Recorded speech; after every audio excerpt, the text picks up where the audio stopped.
ayam serta sebagai tempat terjadinya pencernaan secara enzimatis. Dinding dari proventriculus mensekresikan asam klorida, pepsin dan getah lambung yang berguna untuk mencerna protein. Selanjutnya ampela atau ventriculus. Ampela atau ventriculus berbentuk oval dengan dua lambung masuk dan keluar pada bagian atas dan bawah. Bagian atas lubang masuk berasal dari proventriculus dan bagian bawah lambung pengeluaran menuju ke duodenum atau usus halus. Organ ini berisi dari butiran-butiran batu atau grit yang berguna untuk menggiling makanan secara mekanis. Pada umumnya, ampela memiliki warna merah dan sedikit campuran putih pada bagian luar. Ukuran dari ampela dipengaruhi oleh aktivitas dari ayam. Bila ayam terbiasa diberi pakan yang sudah digiling, maka ampela akan lisut atau mengecil. Sedangkan fungsi dari ampela atau gizar adalah mencerna makanan secara mekanik dengan bantuan grit yang berada di dalamnya. Selanjutnya usus halus. Usus halus terbagi atas 3 bagian, yaitu duodenum, jejunum, dan ileum. Pada duodenum disekresikan enzim pankreatik, yang mana terdiri dari enzim amilase, lipase, dan tripsin. Pencernaan ayam di dalam usus kecil secara enzimatik, dengan berfungsinya enzim-enzim terhadap lemak, protein, dan karbohidrat. Selanjutnya yaitu usus buntu atau ceca. Ceca terletak di antara usus halus dan usus besar, di mana kedua ujungnya buntu, maka disebut juga usus buntu. Memiliki panjang sekitar 10-15 cm, berisi dari calon feses atau tinja. Adapun fungsi dari ceca belum diketahui secara pasti, tetapi di dalamnya terdapat digesti yang sedikit serat oleh aktivitas mikroorganisme dan pencernaan karbohidrat dan protein serta absorpsi air. Selanjutnya yaitu usus besar. Usus besar terletak pada bagian belakang ayam, yang mana terdiri dari rektum yang pendek dan bersambung dengan kloaka, yang merupakan saluran yang mempunyai diameter 2 kali lipat dari diameter usus halus atau usus kecil.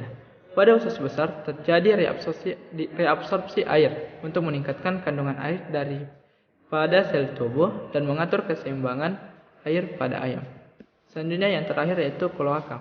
Kloaka merupakan bagian akhir dari saluran pencernaan dan merupakan lubang pelepasan sisa-sisa digesti, urin, dan muara saluran reproduksi. Pada kloaka terdapat tiga muara saluran pelepasan, yaitu ureum sebagai muara saluran kencing dan kelamin, coprodeum sebagai muara saluran makanan, dan proctodeum sebagai lubang keluar yang berhubungan dengan udara luar. Bagian terluar dari kloaka disebut juga ven, yang pada betina lebih lebar dibandingkan jantan, karena untuk tempat keluarnya telur. Yang terakhir yaitu mengenai sistem reproduksi pada ayam. Terbagi atas 2, yaitu sistem reproduksi jantan dan sistem reproduksi betina. Pertama, saya akan menjelaskan sistem reproduksi pada kelamin jantan. 1. Testis, di mana berbentuk seperti kacang dengan panjang kurang lebih 5 cm. Berwarna putih selama musim kawin dan akan berubah menjadi kuning kekuningan pada masa tenang atau molting, di mana juga terjadi perubahan ukuran yang menjadi separuh dari ukuran awalnya.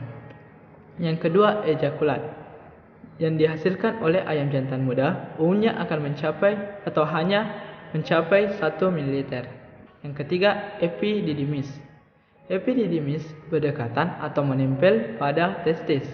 Yang keempat, ductus deferens, di mana ductus deferens bermuara pada bagian papila di daerah uradium yang merupakan muara dari ureter. Yang kelima, yakni phallus atau penis pada ayam, di mana terdapat pada bibir bawah kloaka yang terdiri dari tuberkel kecil yang dilindungi oleh sepasang corpus pallis. Pada fase populasi akan terjadi cloacal case. Selanjutnya yaitu sistem reproduksi pada betina. Sistem reproduksi pada betina yaitu ovarium. Ovarium merupakan tempat pematangan sel telur atau ovum, di mana ovarium ini disebut juga dengan folikel, yang pada ayam hanya akan berkembang di bagian sebelah kiri, dan pada sebelah kanan akan mengalami regresi. Selanjutnya yaitu oviduk. Oviduk merupakan saluran yang menghubungkan antara ovarium dengan vagina, dan juga digunakan sebagai saluran bagi spermatozoa menuju ke ovum untuk mengalami fertilisasi. Pada ayam, oviduk dibagi menjadi beberapa bagian, antara lain yang pertama itu infundibulum, yang merupakan bagian paling depan dari oviduk dengan panjang 7 cm, di mana terjadi proses pembentukan lapisan chalaza, lapisan tipis albumin yang akan membungkus kuning telur secara memutar, sehingga diskus germinasi selalu berada di bagian atas. Yang kedua itu magnum.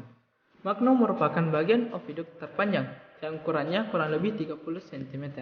Fungsi dari magnum sendiri yaitu menghasilkan albumin sehingga telur nantinya memiliki dinding yang tebal dan berlipat. Yang ketiga itu isthmus. Isthmus merupakan bagian dari oviduk memiliki diameter lebih kecil daripada magnum, sehingga dapat disebut juga sebagai penyempitan dan memiliki panjang kurang lebih 8 cm. Isthmus membentuk dua membran homogeni yang disebut dengan inner shell dan outer shell, di mana membran tersebut terletak di antara albumin dan kulit telur. Yang keempat, uterus. Uterus pada ayam berupa ruangan dengan panjang 8 cm. Pada uterus terjadi pembentukan kerabang telur yang merupakan lapisan cuticula dan juga terjadi deposisi kulit dan pigmen telur. Selanjutnya yaitu vagina. Vagina merupakan bagian oviduk yang paling belakang, di mana vagina diakhiri dengan adanya pembentukan kloaka sebagai bagian akhir dari saluran reproduksi. Vagina memiliki cincin sirkuler dengan lipatan pada permukaannya sebagai tempat penyimpanan spermatozoa. Yang kelima, kloaka. Kloaka merupakan lubang buang urin dan feses yang disebut dengan menure, serta pada ayam, kloaka merupakan tempat berakhirnya saluran reproduksi. Mungkin hanya itulah penjelasan dari saya. Mohon maaf atas segala kekurangan. Wabillahi taufiq wal hidayah. Wassalamualaikum warahmatullahi wabarakatuh.